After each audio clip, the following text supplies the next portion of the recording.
It is not a light thing. I've said this before, and I'll probably say it many times again. But it is not a light thing to be called to teach the word of the Most High. Really is not. It's a very, very serious thing. And because of that, I take it very, very seriously. And the reason, obviously, is because it is the Most High's word, and it cannot be just handled any kind of way. Number one. Number two, as we spoke of earlier, if any person should decide to live their life by the word of the Most High, you automatically enlist many against you in terms of enemies. You automatically enlist many against you by seeking to follow and obey the word of the Most High and keep your life in line with his word. You create enemies of the powers of darkness. And the thing is about that is that not all the powers of darkness are dressed in black. Like, if you know, in the movies you have the good guys dressed in white and the bad guys dressed in black. Usually that's what they try to do, or something to that effect in the old days. But in our day and age, you don't always have that. It may be people you think are your friends, and if you take certain stances, they'll turn against you. You might have experienced that yourself. If you take certain stances, particularly if your stance is regarding the Bible, and you stand on the Bible alone, you will have people that you thought were your buddies. You thought, you had a good relationship with, and they will inexplicably not want to be around you. They will turn from you. They will even sometimes attack you based on your stand. So every once in a while, I am called to bring something that may not be popular. The end game, brothers and sisters, for this, of course, we talk about this, is for the listeners, those that hear the word that the Most High gives through us, to be encouraged and strengthened and empowered to obey the word of the Most High and to reflect his image. At the end of the day, truth is the best thing. It's always the best thing. And when we are able to receive and accept truth, we're in the best situation. Always ends up that way. And so today is one of those days where it's going to be one of these where I'm going to ask you from the beginning to bear with me. Also, you're going to have to review this audio more than once. You're going to have to listen to it, because some of the things that you may hear will cause reactions right off the bat, and you're not going to, may not understand. But one thing I will show you and tell you is all from the word of the Most High. It's all from the word of the Most High. I want to start off looking in a couple of familiar scriptures that we went through many times that will encourage us in the truth. One is Isaiah chapter 65. Isaiah chapter 65. Isaiah 65.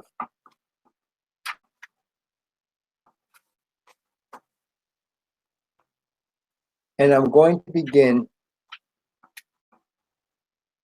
at verse 8 of Isaiah 65. And I'm going to read all the way down to verse 25 from verse 8 of Isaiah 65. Thus saith Yahweh, as the new wine is found in the cluster, and one saith, destroy it not, for a blessing is in it, so will I do for my servants' sake, that I may not destroy them all. And I will bring forth a seed out of Jacob, and out of Judah an inheritor of my mountains. Mine elect shall inherit it, and my servants shall dwell there. And Sharon shall be a fold of flocks, in the valley of Achor, a place for the herds to lie down in, for my people that have sought me. But ye are they that forsake Yahweh, that forget my holy mountain, that prepare a table for that troop, and that furnish the drink offering unto that number. Therefore will I number you to the sword, and ye shall all bow down to the slaughter, because when I called, ye did not answer. When I spake, ye did not hear, but did evil before mine eyes, and did choose that wherein I delighted not. Wherefore thus saith the Most High Yahweh, Behold, my servants shall eat, but ye shall be hungry. Behold, my servants shall drink, but ye shall be thirsty. Behold, my servants shall rejoice, but ye shall be ashamed. Behold, my servants shall sing for joy of heart, but ye shall cry for sorrow of heart, and shall howl for vexation of spirit. Ye shall leave your name for a curse unto my chosen. For the Most High Yahweh shall slay thee, and call his servants by another name. That he who blesseth himself in the earth shall bless himself in the Elohim of truth. And he that sweareth in the earth shall swear by the Elohim of truth, because the former troubles are forgotten, because they are hid from mine eye. For behold, I create new heaven and a new earth, and the former shall not be remembered nor come into mind. But be ye glad and rejoice forever in that which I create, for behold, I create Jerusalem, a rejoicing, and her people, a joy. And I will rejoice in Jerusalem and joy in my people, and the voice of weeping shall be no more heard in her, nor the voice of crying. There shall be no more thence an infant of days, nor an old man that hath not filled his days. For the child shall die 100 years old, but the sinner being 100 years old shall be accursed. And they shall build houses and inhabit them, and they shall plant vineyards and eat the fruit of them. They shall not build and another inhabit. They shall not plant and another eat. For as the days of a tree are the days of my people, and mine elect shall long enjoy the work of their hands. They shall not labor in vain, nor bring forth for trouble, for they are the seed of the blessed of Yahweh, and their offspring with them. And it shall come to pass that before they call, I will answer, and while they are yet speaking, I will hear. The wolf and the lamb shall feed together, and the lion shall eat straw like the bullock, and dust shall be the serpent's meat. They shall not hurt nor destroy in all my holy mountain, saith Yahweh. Isn't that beautiful? So the Most High is telling us in his word that in his kingdom there'll be no pain, there'll be no hurt nor destruction.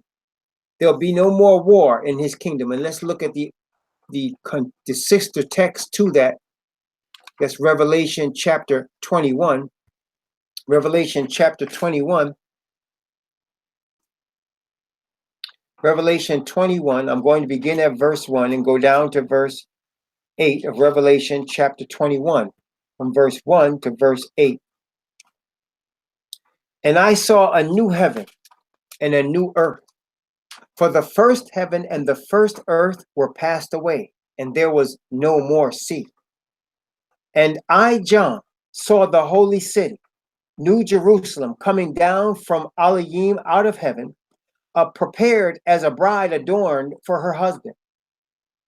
And I heard a great voice out of heaven saying, Behold, the tabernacle of Yahweh is with men, and he will dwell with them.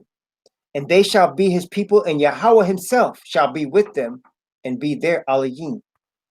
And Yahweh shall wipe away all tears from their eyes, and there shall be no more death, neither sorrow nor crying, neither shall there be any more pain. For the former things are passed away. And they that sat upon, and he that sat upon the throne said, Behold, I make all things new. And he said unto me, Write, for these words are true and faithful. And he said unto me, It is done. I am Alpha and Omega, the beginning and the end. I will give unto him that is athirst of the fountain of the water of life freely. He that overcometh shall inherit all things. And I will be his Elohim, and he shall be my son. But the fearful and unbelieving and the abominable and murderers and whoremongers and sorcerers and idolaters and all liars shall have their part in the lake which burneth with fire and brimstone, which is the second death. So after the second death, there'll be no more pain in heaven. There'll be no more destruction in heaven. There'll be no more sorrow. You won't hear the sorrow or crying of injustice and oppression in heaven. It will not exist.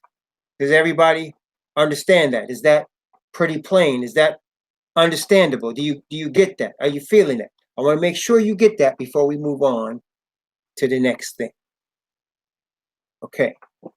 So there'll be no more pain in heaven. There'll be no more oppression in heaven. There'll be no more death in heaven. But there's going to be something else in heaven. I want to show you something. Zechariah, I'm going to look at the prophet Zechariah. We'll start in Zechariah. And I'm going to start in Zechariah chapter 1. And I'm going to go into chapter 2 and read the whole chapter 2. I'm going to start at Zechariah chapter 1. And I'm going to start at verse 18. And I'm going to read all the way through into chapter 2, which ends at verse 13. So Zechariah chapter 1, verse 18, into Zechariah chapter 2, verse 13. Let's look at this. Then I lifted up mine eyes and saw, and behold, 4 horns. And I said unto the angel that talked with me, what be these? And he answered, these be the horns which have scattered Judah and Israel and Jerusalem. And Yahweh showed me 4 carpenters. Then said I, what come these to do? And he spake, saying, these are the horns which have scattered Judah, so that no man did lift up his head, but these are come to fray them, to cast out the horns of the Gentiles, which lifted up their horn over the land of Judah, to scatter it. I lifted up mine eyes again, and looked, and behold, a man with a measuring line in his hand. Then said I, whither goest thou? And he said unto me, to measure Jerusalem, to see what is the breadth thereof, and what is the length thereof. And behold, the angel that talked with me went forth, and another angel went out to meet him, and said unto him, run, speak to this young man, saying, Jerusalem shall be inhabited as towns without walls, for the multitude of men and cattle therein. For I, saith Yahweh, will be unto her a wall of fire round about, and will be the glory in the midst of her. Oh, come forth, and flee from the land of the north, saith Yahweh. For I have spread you abroad as the 4 winds of heaven, saith Yahweh. Deliver thyself, O Zion, that dwelleth with the daughter of Babylon. For thus saith Yahweh of hosts, after the glory hath he sent me unto the nations which spoiled you. For he that toucheth you toucheth the apple of his eye. For behold, I will shake my hand upon them, and they shall be a spoil to their servants. And ye shall know that Yahweh of hosts hath sent me. Sing and rejoice, O daughter of Zion. For lo, I come, and I will dwell in the midst of thee, saith Yahweh.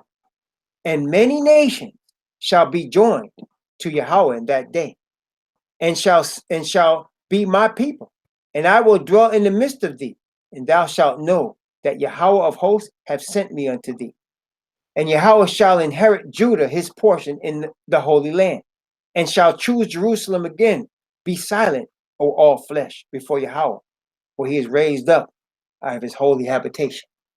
So here he said there were 4 powers that scattered Judah and Jerusalem and Israel. Do you know who those 4 powers were? The Bible tells us in the book of Daniel who the 4 powers were, if you recall. It tells us who the 4 powers that scattered his holy people were. Who are the 4 powers that scattered his holy people? It tells us in the book of Daniel, chapter 2, chapter 7, chapter 8. It tells us who the 4 powers are. Chapter 11 tells us in the book of Daniel who the 4 powers are that scattered his holy people. Do you remember? Do you remember from our study of prophecy? We're going to go through it again, just in case you don't. But the 4 powers that scattered were Babylon, Media, Persia, Greece, and Rome. Babylon, Media, Persia, Greece, and Rome. Did you catch that? Babylon, Media, Persia, Greece, and Rome. That's right. They were the powers that scattered his holy people. And the last 2 were Greece and Rome. And he said, after that, he said, I'm going to send carpenters, that people to fix things, that carpenters build and fix, right? Carpenters build and fix things. That's what carpenters do. Is that correct? Carpenters build and fix things. I'm sending 4 carpenters out there. And what he's going to do, he said, what the carpenters are going to do. He said, but these are come to fray them, to cast out the horns of the Gentiles, which lifted up their horn over the land of Judah to scatter it. Well, who scattered Judah? Who was the last horn to scatter Judah? It was the Romans that scattered Judah.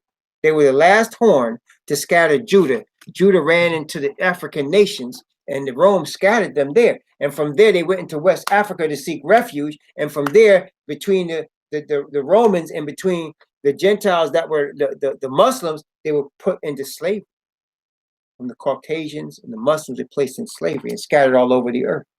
But he said, he that touches you, he said to the nations, touches the apple of his eye. He that touched Judah touches the apple of his eye. And he says he's going to get back his people again. He's going to do it again. Praise the Most High Yah. And then chapter 3 of Zechariah actually goes into how he's going to accomplish this.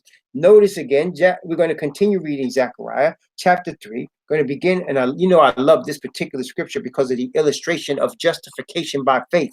So let's look at this in Zechariah chapter 3, beginning at verse 1. Beginning at verse 1. And I'm going to go from verse 1 and read down to verse 10 of Zechariah chapter 3. This is justification by faith, if you don't recognize. That's what this is. Notice what it says.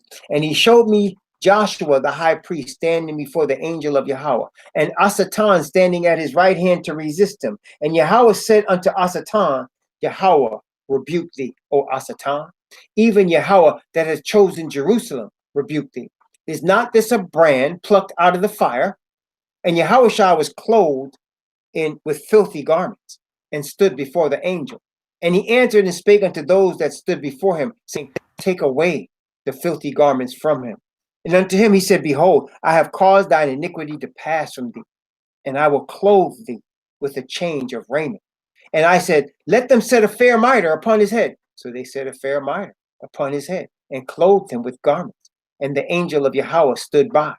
And the angel of Yahweh protested unto Joshua, saying, thus saith Yahweh of hosts, if thou wilt walk in my way, if thou wilt keep my charge, then thou shalt also judge my house. Thou shalt also keep my courts, and I will give thee places to walk among these that stand by. Hear now, O Joshua the high priest, thou and thy fellows that sit before thee, for they are men wondered at. For behold, I will bring forth my servant, the branch. For behold, the stone that I have laid before Joshua, upon one stone shall be 7 eyes. Behold, I will engrave the engraving thereof, saith Yahweh of hosts. I will remove the iniquity of that land in one day. In that day, saith Yahweh of hosts, shall ye call every man his neighbor under the vine and under the fig tree. See, the robe represents the robe of righteousness. The coat that he put on, the clean clothes, is the righteousness of the Most High. And he does it through his servant, the branch. The branch is Yahushua, the Mashiach, the Messiah. And he says he put a fair mitre upon his head. The priests wore a mitre, a gold, that represent holiness to Yahweh. So he's going to clothe us with his own righteousness and make us into holiness to Yahweh. He's going to forgive us our sin through the blood of the Mashiach Yahushua. He's going to take all our sin off of us. In fact, he's already done that. And sin shall not have dominion over us anymore, for we're under the power of grace, the power of righteousness, and not under the curse and condemnation of sin anymore. So he's going to cause all people to hear this message, and his people are going to come forth. But wait a minute, I got more. The question for today. Are you ready for the question? I said all that to get you to this point. Are you ready for the question? The question for today. Will the Gentiles that are converted be servants to the Israelites that are saved? That's the question for today. Will the Gentiles that are saved be servants to the Israelites that are saved? We're going to look in the scriptures and let the scriptures tell us. A lot of the scriptures that we're going to read are both in book of Revelation as well as in the prophets. So we're going to read from both places, just so that we have what the scriptures say in total. Okay?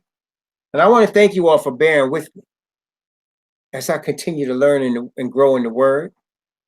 I want to thank you all for bearing with me and praying for me. Please continue to do that. Notice Isaiah chapter 60. Isaiah chapter 60. Let us read it carefully. Isaiah chapter 60. I'm beginning at verse 1. I'm going to begin at verse 1 and go down to verse 11 to start off with. Isaiah chapter 60, from verse 1 to verse 11. Arise, shine, for thy light is come, and the glory of Yahweh is risen upon thee.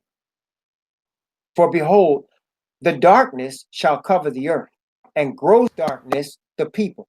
But Yahweh shall arise upon thee, and his glory shall be seen upon thee. And Gentiles shall come to thy light, and kings to the brightness of thy rising. Lift up thine eyes round about and see, all that gather themselves together, they come to thee. Thy sons shall come from far, and thy daughters shall be nursed at thy side. Then shalt thou see and flow together, and thy heart shall fear and be enlarged, because the abundance of the sea shall be converted unto thee. The forces of the Gentiles shall come unto thee.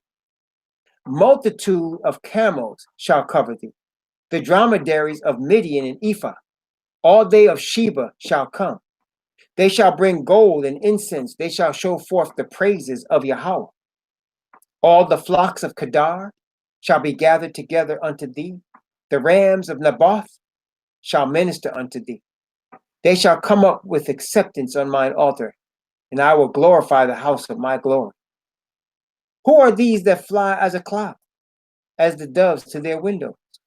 Surely the isles shall wait for me, and the ships of Tarshish first, to bring thy sons from far, their silver and their gold with them, unto the name of Yahweh, thy Elohim, the Holy One of Yasha'al, because he hath glorified thee.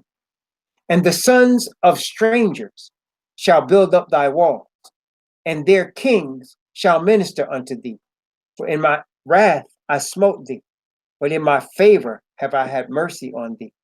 Therefore thy gates shall be open continually.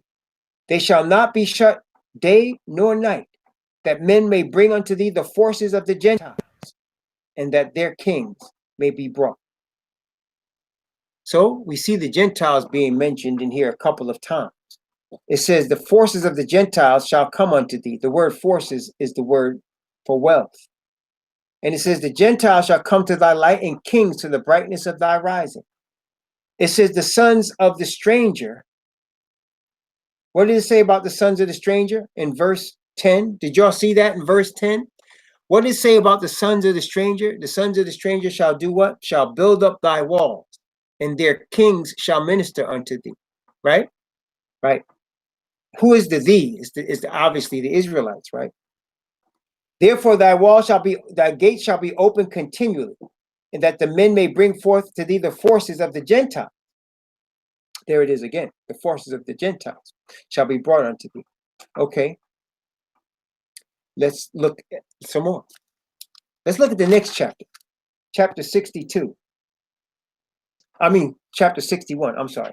Isaiah chapter 61. Isaiah chapter 61, which is only 11 verses long. Isaiah 61, 11 verses. But let's read from verse 1 to verse 6. Notice what it says. Isaiah 61, 1 to 6.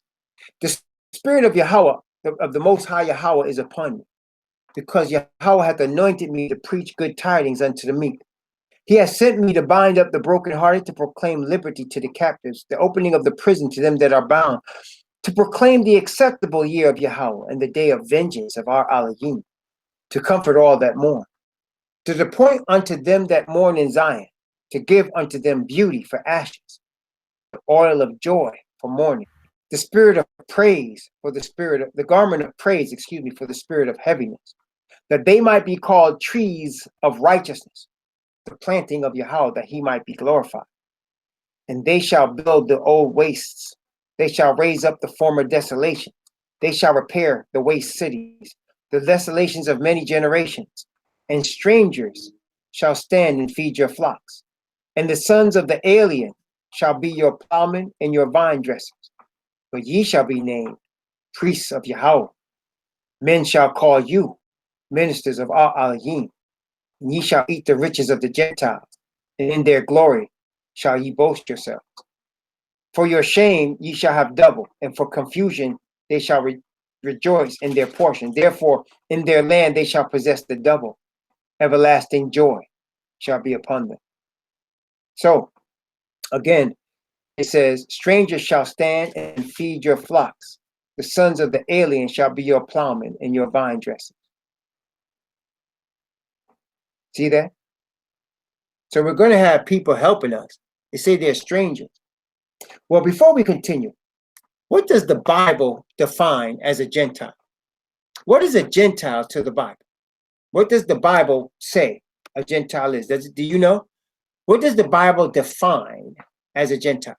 How is a Gentile defined in the Bible? Do you know? Does the Bible actually define what a Gentile is? Does it? Is it defined in the Bible? Is it? Testing 1, 2, 3. Are you there? Do you hear me? Is it defined what a Gentile is? Is it? Because we're talking about Gentiles. Is it defined? Does it say what a Gentile is? Does the Bible say? Well, it actually does say. Let's take a look. What is a Gentile? Genesis chapter 10. Back to Genesis chapter 10. Genesis chapter 10 tells us what a Gentile is. Notice what it says in Genesis chapter 10. Genesis chapter 10, beginning at verse 1 and going down to verse 5. Genesis chapter 10, beginning at verse 1 and going down to verse 5. Here it is, Genesis 10 from 1 to 5. Now these are the generations of the sons of Noah, Shem, Ham, and Japheth. And unto them were born sons after the flood. And the sons of Japheth, Gomer, and Magog, Medai, Yavan, Tubal, Meshach, Tiras. And the sons of Gomer, Askenaz, Rephi, Togarmah. And the sons of Yaphan, Alashah, Tarshish, Kittim, Dodanim. By these were the isles of the Gentiles divided in their lands, everyone after his tongue, after their families, in their nations. So Gentiles are the sons of Japheth. Did you see that? So the Bible addresses the sons of Japheth as Gentiles. Whenever the Bible is talking about Gentiles, it's talking about the sons of Japheth. So what about the sons of Ham? Who are they? Who are the sons of Ham? They're strangers. These are the strangers. The sons of Ham and even the sons of Shem that are not of the seed of Abraham are the strangers. The Gentiles are the sons of Japheth. There's a distinction made. So the strangers are people that are not of the seed of Abraham, Isaac, and Jacob, but they're not Gentiles. Those are strangers. Are you following me so far? Testing 1, 2, 3. And then you got the Gentiles, which are the sons of Japheth. All right. So it says strangers shall be the vine dressers, and the Gentiles are going to bring their glory into the kingdom. They're going to bring their wealth into the kingdom. Okay. And that goes with the book of Revelation. And let's go to the book of Revelation, chapter 21. Revelation chapter 21. And remember what we read in Isaiah where it says the gates shall not be shut at all. Well, that's also repeated in the book of Revelation. And notice again, Revelation chapter 21. And I just want you to remember, there's going to be no hurt, nor destruction, nor pain, nor oppression in the kingdom. You know that, right? Testing. I want to make sure you remember that. Testing 1, 2, 3. I want to make sure you got that. There's going to be no pain, nor destruction, nor hurt in the kingdom. Everybody hearing me so far? I want to make sure. Are you hearing me? Testing 1, 2, 3.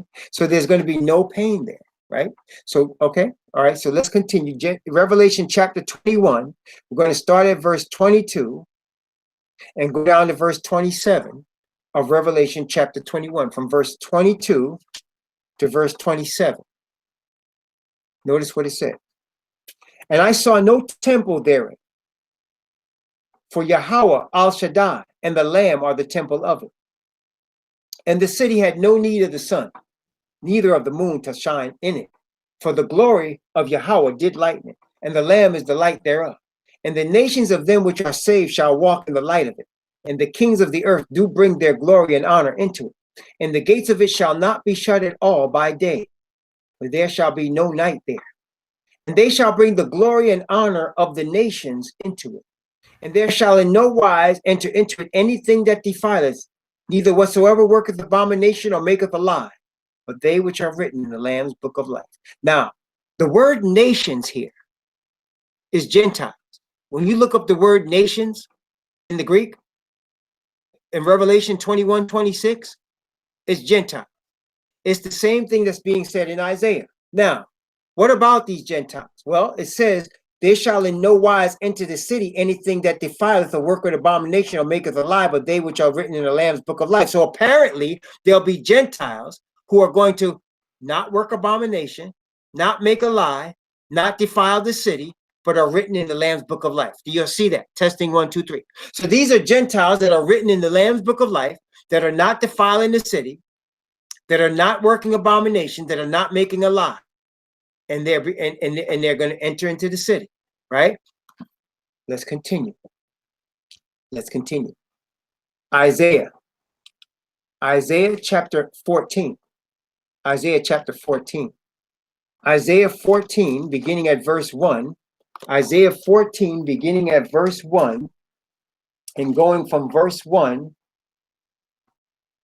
down to verse, let's see, 3, from 1 to 3. Isaiah 14, from 1 to 3. Notice what it says. Yahweh will have mercy on Jacob, and will yet choose Yasharah, and set them in their own land. And the strangers shall be joined with them, and they shall cleave to the house of Yaakov. And the people shall take them and bring them to their place, and the house of Yasha'al shall possess them in the land of Yahweh for servants and handmaids. And they shall take them captives, whose captives they were, and they shall rule over their oppressors. And it shall come to pass in that day that Yahweh shall give thee rest from thy sorrow and from thy fear and from thy hard bondage wherein thou wast made to serve. So wait a minute. So they're going to be servants and handmaids in the kingdom. So let's put it all together. Let's put it all together. So we know there's going to be no oppression in the kingdom. There's going to be no oppression in the kingdom. Nobody's going to be whipping anybody in the back in the kingdom. Nobody's going to be having chains on in the kingdom, right? Everybody's going to be in the book of life that's in the kingdom. But apparently there'll be some servants and handmaids. They're going to be servants and handmaids in the kingdom. And they're going to be servants and handmaids of people who are people that are relatives of those that oppressed the Israelite people. Now, they're not going to be oppressed like their fathers oppressed us, but they'll be servants. Does that make sense, brothers and sisters? Are you seeing what the word says here? Are you seeing what it says? Testing 1, 2, 3. Okay. So apparently, they're going to be vine dressers. They're going to be plowmen. They're going to build walls, apparently. And the Israelite people, the bloodline of Abraham, Isaac, and Jacob, are going to be ministers and priests and kings. Now, of course, these are the Gentiles we're talking about that are going to be saved. Not all Gentiles are going to be saved, just like not all Israelites are going to be saved. But it's telling us what's going to happen in the kingdom. Right? Does that make sense, brothers and sisters? So far, so good. Does that make sense? Okay.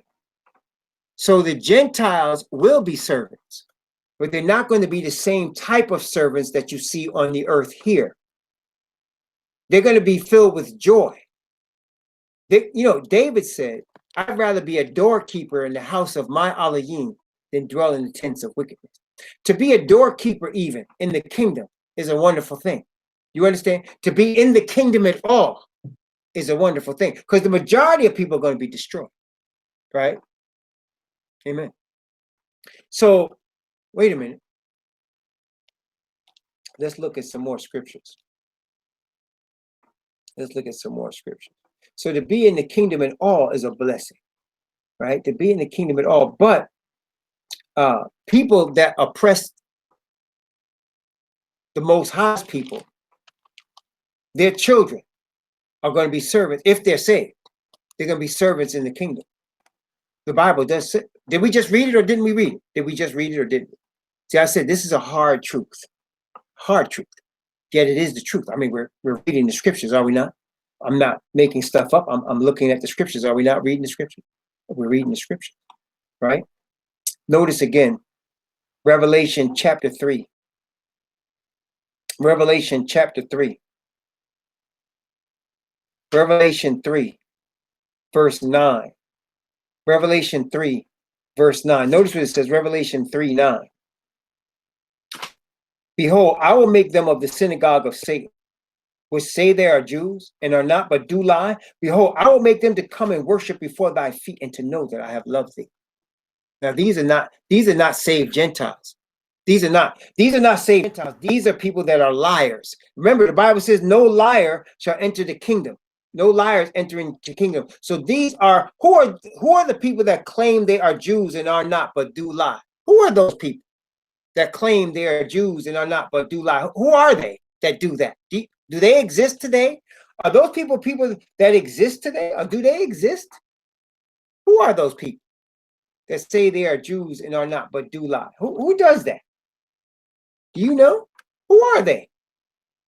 Could they be those European people that are in the land right now, that took over Jerusalem right now, that are in the land claiming to be Abraham's seed and are not? Could that be them? Yes, it is them. When it's too late. When it's too late, they're going to acknowledge the truth. Instead of acknowledging it now, they're going to acknowledge it when it's too late. When it's too late. Brothers and sisters, let's just stop here right a second, just go over everything that we've been reading. First, brothers and sisters, there's going to be no destruction in the kingdom of Yah. There's going to be everlasting joy in the kingdom of Yah. Okay? That's number one. Number two, the people that have been oppressed and afflicted on this earth, who have been scattered from their land by the Gentiles, are going to retreat, get their land back. They're going to come and be restored to the kingdom. The people that oppress them are either going to be lost, or those that are saved are going to be servants in the kingdom. They'll be happy servants. They won't be oppressed servants. They'll be happy servants. And they'll build walls, and they'll build houses, and they'll do vineyards, and they'll be servants, and they'll be happy. Sort of like Boaz. You know, Boaz is a descendant of the Messiah. He's in the genealogy of the Messiah. Boaz is basically the great grandfather of David. Okay, and Boaz had servants. Do you remember how Boaz treated his servants and how his servants felt about him? The Bible describes it in the book of Ruth. In the book of Ruth, it's described how Boaz treated his servants and how his servants felt about him. Do you know that?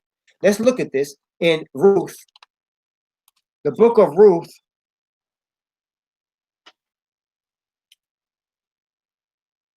I'm going to read chapter 2, and I want you to see how Boaz's relationship with his servants was in Ruth chapter 2. Okay? And let's look at Ruth chapter 2. I'm going to begin at verse 1.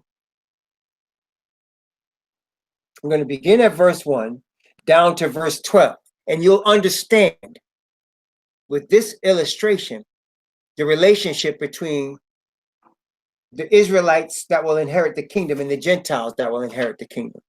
Notice what happened. Naomi had a kinsman of her husband's, a mighty man of wealth of the family of Elimelech, and his name was Boaz. And Ruth the Moabitess said unto Naomi, let me now go to the field and glean ears of corn after him, in whose sight I shall find grace. And she said unto her, Go, my daughter. And she went and came and gleaned in the field after the reapers. And her hap was to light on a part of the field belonging unto Boaz, who was the kindred of Elimelech. And behold, Boaz came from Bethlehem and said unto the reapers, Yahweh be with you. And they answered him, Yahweh bless thee. Then said Boaz unto the servant that was set over the reapers, Whose damsel is this? And the servant that was set over the reapers answered and said, It is the Moabitish damsel that came back with Naomi out of the country of Moab.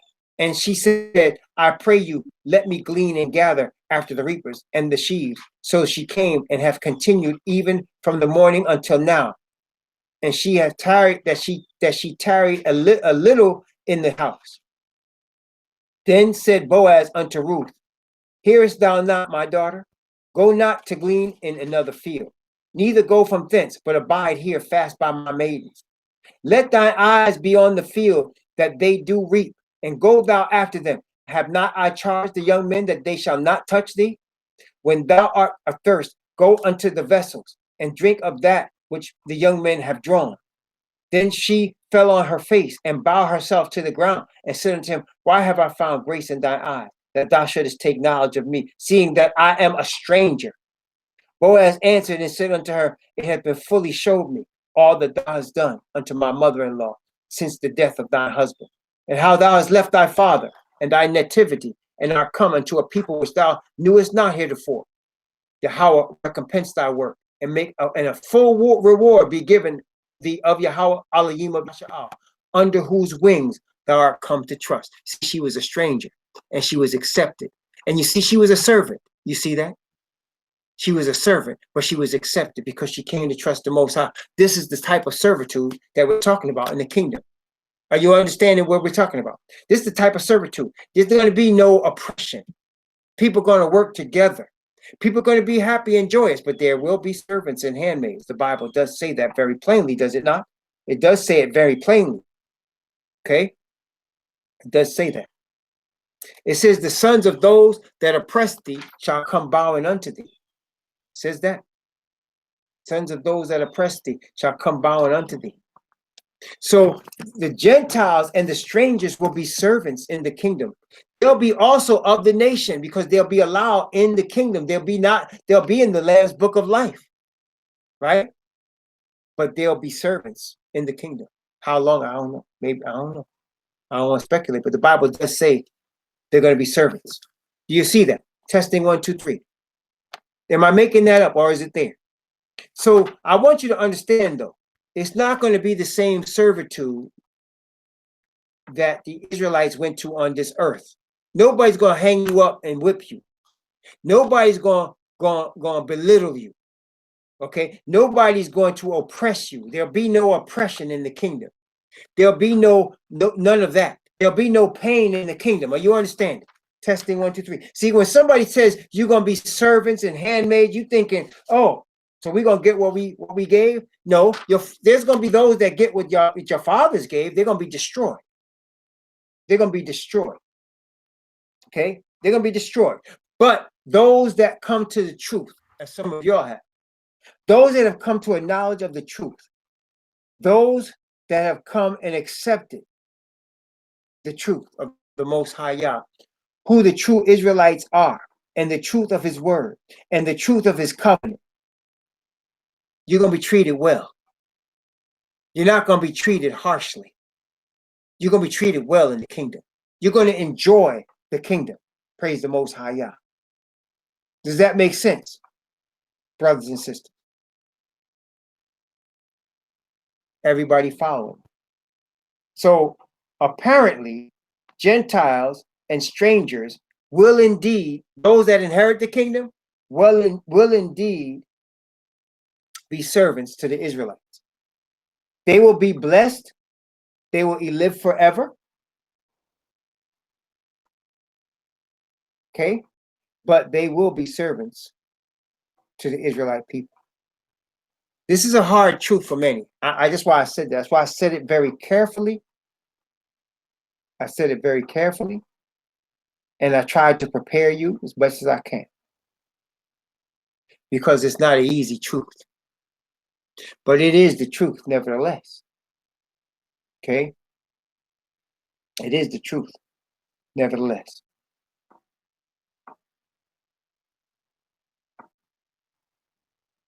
Is there any questions? Is that plain? Do y'all got it? So among the Gentiles are two classes, just like everybody else. Those that will be destroyed and those that will make it into the kingdom. Those that make it into the kingdom will serve the Israelite people. They're not going to be oppressed servants like it was here. It's the kingdom of the Most High. They're going to be servants, though. And then the Israelite people are going to be priests and ministers and kings. And houses and vineyards and walls are going to be built. And the Gentiles and the strangers are going to build them. And the Gentiles are going to have kingdoms that they lead, of nations of people that are saved. They're going to enter into Jerusalem and they're going to bring their glory into it. Does that make sense? That's what we read. We read it. Said it. Okay. Let's read one more scripture with regard to this. Zechariah chapter 14. There's a lot of scriptures on this, by the way. Zechariah chapter 14. Zechariah chapter 14. See, the more we know the truth, the freer we'll be. The more we are receiving the truth, the better we'll be. Notice again, Zechariah chapter 14.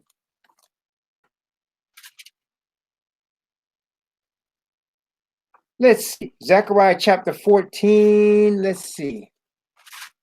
I'm going to start over. I'm going to start at verse. I'm going to start at verse 9. I'm going to start at verse 9. I'm going to read down to verse 21 of Zechariah chapter 14. Okay? Notice what it says. Zechariah 14 from verse 9 to verse 21. And Yahweh shall be king over all the earth. In that day there shall be one Yahweh, and his name one. And all the land shall be turned as a plain from Geba to Rimmon, south of Jerusalem.